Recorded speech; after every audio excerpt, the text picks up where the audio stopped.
C'était au cours de l'atelier ouvert ce mardi 29 avril 2025 à l'hôtel Cham par le Programme national de santé mentale que le directeur de cabinet du gouverneur de province Christian Kutunga Buteba a officiellement lancé au nom de l'autorité provinciale le projet dénommé Amélioration des conditions de vie des populations dans les contextes sécuritaires critiques en RDC, santé mentale et soutien psychosocial pour la paix en République démocratique du Congo. Ces projets de 5 ans, dont les bénéficiaires sont plus de 150 000 membres de la communauté et activistes et sociaux, va être mis en œuvre par un consortium d'organisations avec comme lead OIM, l'Organisation internationale pour les migrations, dans 48 villages des 3 zones de santé, dont Kalibi, Nyemba et Nyonzou. Le directeur de cabinet Aimé Fundi s'est félicité des efforts consentis par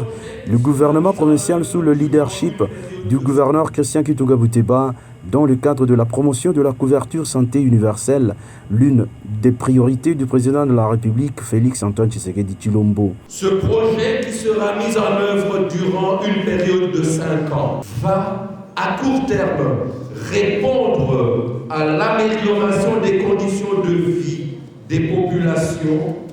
et à un soutien psychosocial pour la consolidation de la paix au Tanganyika. Pour le directeur national du Programme national de santé mentale, Gédéon Samba, ce projet vise la consolidation de la paix, la réduction de violences, voire le renforcement de la résilience des populations affectées par les conflits dans les zones de mise en œuvre. Ce projet est unique, le premier en République démocratique du Congo. Et la province de Tanganyika est très heureuse à l'accueillir en premier et servira de modèle pour les autres. Nous sommes un pays très concerné par des situations de conflit et que nous voulons expérimenter cette hypothèse selon laquelle pour avoir une paix durable, il faut investir dans la santé mentale et le soutien psychosocial.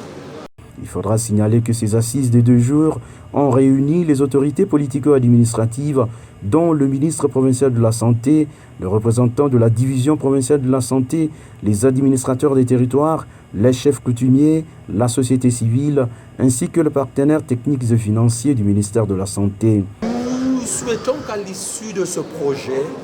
que cette manière d'opérer la santé mentale puisse avoir un impact sur la paix et la stabilité dans notre province. À l'occasion, plusieurs présentations ont été faites en vue d'informer non seulement les participants à cet atelier, mais également l'ensemble de la population sur les questions majeures liées à la santé mentale. Et le gouverneur Christian Kutunga Buteba reste résolument engagé pour la consolidation de la paix ainsi que le vivre ensemble des communautés,